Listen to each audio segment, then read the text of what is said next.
Assalamualaikum warahmatullahi wabarakatuh. Saya Muhammad Pri Sandi Aditya akan menjelaskan tentang perkembangan tahfidz di Indonesia. Al-Quran diturunkan sebagai kitab suci bagi umat Islam. Kandungan ayat-ayatnya menjadi petunjuk dan pedoman bagi manusia.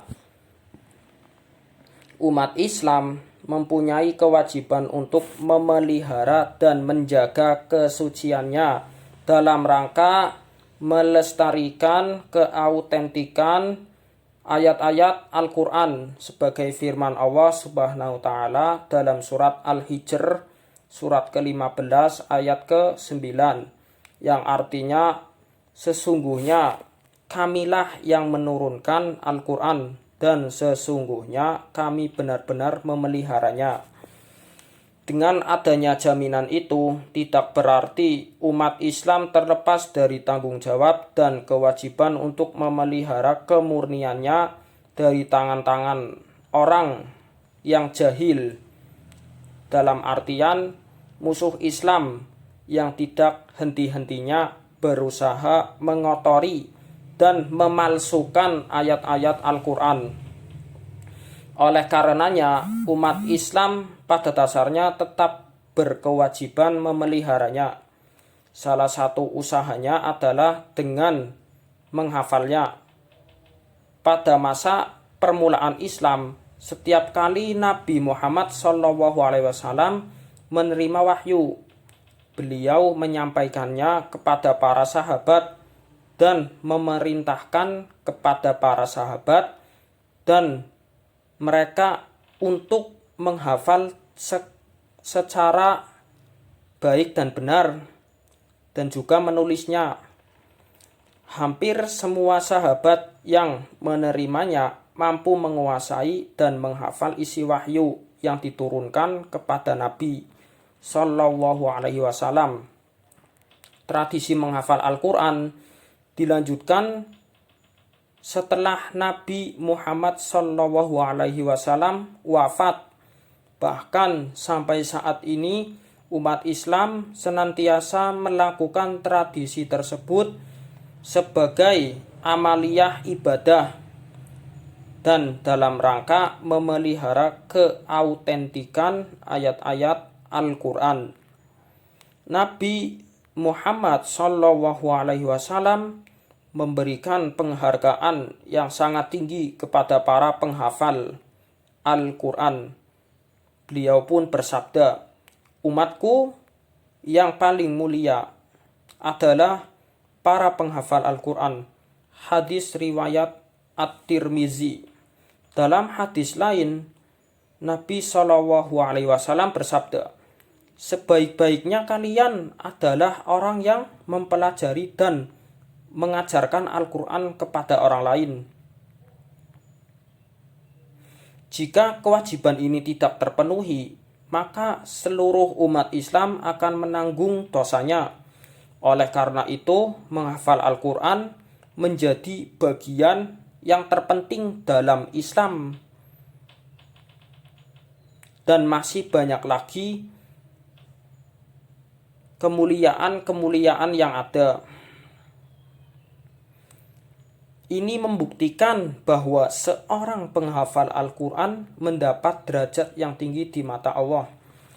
Di Indonesia pun merupakan salah satu negara yang mayoritasnya penduduk Islam terbesar di dunia.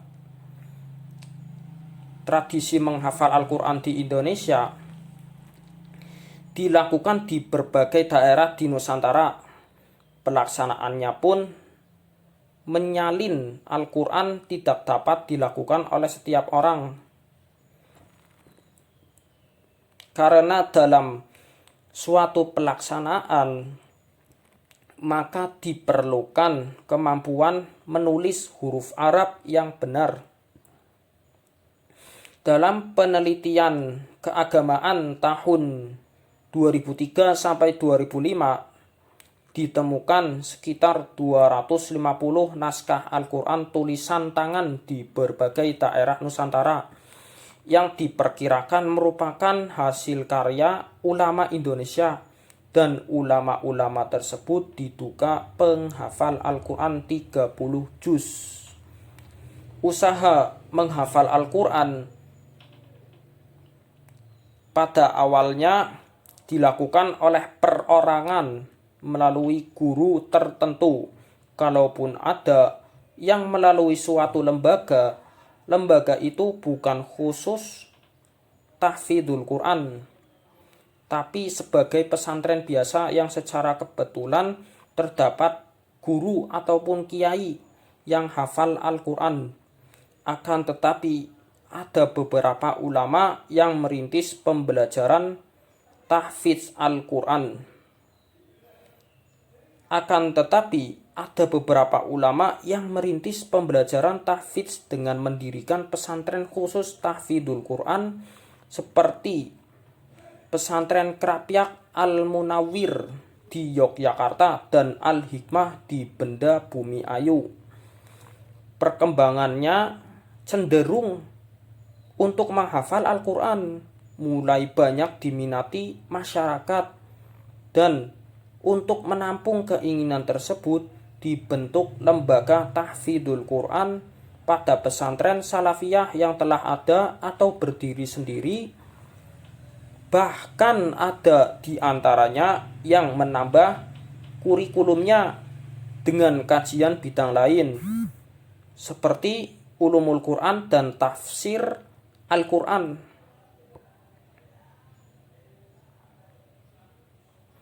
Dalam sejarah perkembangan tahfidzul Quran atau tahfidz Al-Quran di Indonesia sebelum kemerdekaan 1945, dapat dicatat beberapa tokohnya, yaitu Kiai Haji Muhammad Munawwir, pendiri pondok pesantren Krapyak Yogyakarta. Wafatnya itu tahun 1942.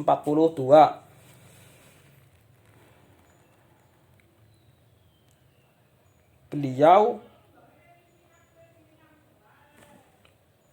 ada riwayat dari Imam EAV, yaitu yang mengambil dari Syekh Abdul Karim Umar Al-Badri. Pada akhir tahun 1909, beliau merintis berdirinya pondok pesantren yang kemudian dikenal dengan Pondok Pesantren Krapyak Yogyakarta. Setelah itu ada Kiai Haji Munawar Gresik. Beliau mulai pertama mendirikan pesantren tahfidzul Quran pada tahun 1910 Masehi, yang mempelopori yang mendirikan pesantren tahfidzul Quran di Sidayu, Gresik, Jawa Timur. Setelah itu ada Kiai Haji Said Ismail. Beliau belajar baca tulis Quran sejak kecil, dan dia menamatkan hafalan Al-Qur'annya saat itu, yaitu seperti ilmu Al-Qur'an, nahwu, shoraf, dan bahasa Arab. Setelah itu ada Kiai Haji As'ad Abdul Rashid yang wafatnya itu 1952. Beliau mendirikan pondok pesantren pada tahun 1928, yaitu beliau mendirikan dan putra aslinya itu di Sengkang Wajo, lahirnya di Mekah. Selain pengkajian kitab kuning yang dikembangkan, beliau juga merintis pondok tahfidzul Quran. Pengasuh dan guru tahfidznya yaitu Syekh Ahmad Afifi Al-Masyri.